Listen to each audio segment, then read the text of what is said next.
Bon les gens, pour ceux qui seraient intéressés par un airbag moto, en ce moment je teste un gilet airbag. En fait j'ai reçu un mail l'année dernière et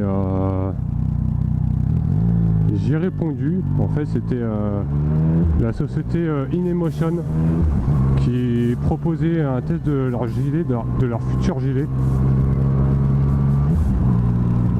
En fait c'est un test sur plusieurs mois qui a été proposé à 500 motards dans toute l'Europe. Et du coup j'ai répondu, j'ai été sélectionné. Et franchement je suis bien content parce que c'est un super produit. Alors contrairement aux autres gilets, celui-là il se voit pas du tout quand on roule. Tout simplement parce qu'on porte en dessous de la veste. Ou du cuir, etc. Alors en fait InEmotion c'est une marque française qui est basée à Annecy. Alors le gilet c'est un gilet qui est complètement autonome, c'est à dire qu'il n'a pas besoin d'être branché à la moto et ça franchement c'est super bien. Pour moi c'est mieux qu'un gilet avec un câble, parce que déjà avec un câble c'est moins réactif et surtout il n'a pas besoin d'être branché à la moto et ça franchement c'est un gros plus. Imaginez par exemple que vous allez faire un test d'une moto ou quelque chose comme ça, au moins le gilet vous pouvez toujours l'avoir sur vous. Contrairement à un gilet avec un câble, c'est pareil si un de vos potes vous prête une moto ou quelque chose comme ça, au moins vous avez le gilet sur vous. Et ça c'est vraiment un plus. Le gilet il est complètement autonome. En fait il est bourré de capteurs qui contrôlent pas mal de choses. Alors après je vais pas partir trop dans le technique déjà parce que j'y connais pas grand chose et puis j'ai pas envie de vous dire de bêtises.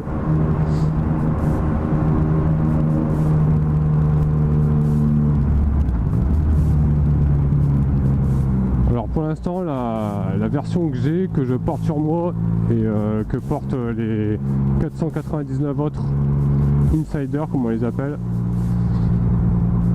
c'est pas la version finale bien entendu, c'est une version test, c'est pour affiner la version finale. Alors en fait la marque InEmotion elle équipe déjà des sportifs dans certains sports, en particulier le MotoGP. Il y a quelques pilotes qui portent déjà le gilet en compétition. Elle est aussi présente dans le monde de l'équitation et du ski. Donc ils ont pas mal d'expérience déjà et c'est vraiment un beau produit. Au niveau du confort, franchement au début on le sent un petit peu parce qu'il y a une dorsale à l'arrière qui est assez lourde, elle est niveau 1 et normalement dans la version finale elle sera de niveau 2. Donc voilà, c'est une dorsale qui intègre le système des capteurs, la batterie, etc. Donc c'est pour ça qu'elle est un petit peu lourde. Et sur la version de test, il y en a beaucoup qui se plaignent que la dorsale elle descend un peu vers le bas et du coup devant ça remonte. Mais je pense que ça va être corrigé parce que c'est un des points qu'ils sont en train de regarder. Donc voilà, je pense qu'il n'y a pas de souci à se faire. Sinon au niveau de la matière, etc. C'est nickel. Pour moi je suis pas trop dans le temps, ça fait quelques mois que je l'ai. Elle est encore comme neuve. Quand la version finale sortira, faut savoir que c'est pas la marque dont je vous parle, InEmotion, qui va la commercialiser. C'est la marque Ixon ou Ixon, je sais pas trop comment on dit en fait. Le prix, ça on sait pas encore. Tout le monde veut savoir, bien évidemment, mais on sait pas encore. On saura tout au printemps de cette année. Il y a pas mal de magazines qui en parlent, qui en parleront bien d'ailleurs. et ils disent que le prix va tourner autour des 500 €. Alors moi j'y crois pas trop, parce qu'un gilet de cette qualité, 500 €, ça serait trop beau pour être vrai. On verra bien. Concernant le fait qu'il y ait une épaisseur en plus, bien évidemment. Alors il n'y a pas les manches, hein, c'est juste un gilet sans manches. J'ai pu le porter en hiver, bien entendu, c'est que du plus, hein. Il y a une couverture en plus, donc enfin une épaisseur en plus. Après en été, quand il fait très chaud, on sent un petit peu, mais c'est quand même pas mal aéré. Et pour moi, franchement, ça me dérange pas du tout. En dessous de 35 degrés en tout cas. Après, au-dessus de 35 degrés, bon là c'est autre chose. Mais c'est assez rare qu'on ait des températures comme ça. Alors le gilet, quand on le met en dessous d'une veste textile, comme j'ai là par exemple, évidemment il n'y a pas de problème à l'ouverture. Parce que bon, une veste textile c'est assez élastique. Mais vous pouvez tout aussi bien le mettre sous un cuir bien ajusté et ça marchera, ça va pas gêner le déclenchement, ça va pas gêner l'ouverture du gilet. Vous allez le voir dans la vidéo du déclenchement, franchement c'est assez bluffant. 1, 2, 3. Bravo. Et voilà, Ça commence supérieur à 2 mètres thorax. Vous pouvez l'applaudir. Si vous voulez plus de précision aussi sur le gilet, vous pouvez contacter l'équipe via leur site que je mets en commentaire. Et ils se feront un plaisir de vous répondre, c'est une super équipe.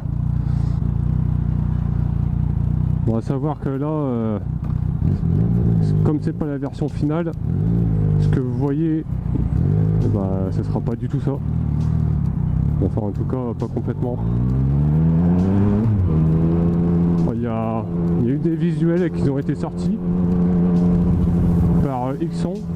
Alors c'est un modèle qui a été présenté dans des salons. Donc voilà, c'est ce modèle là. À savoir que c'est pas le modèle final encore.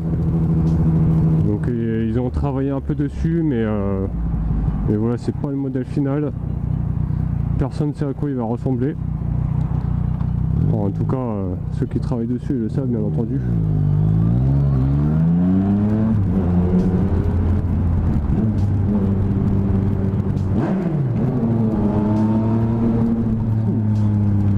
Oh, ce bruit! Le bruit du SC Project. Je regrette pas de l'avoir acheté celui-là.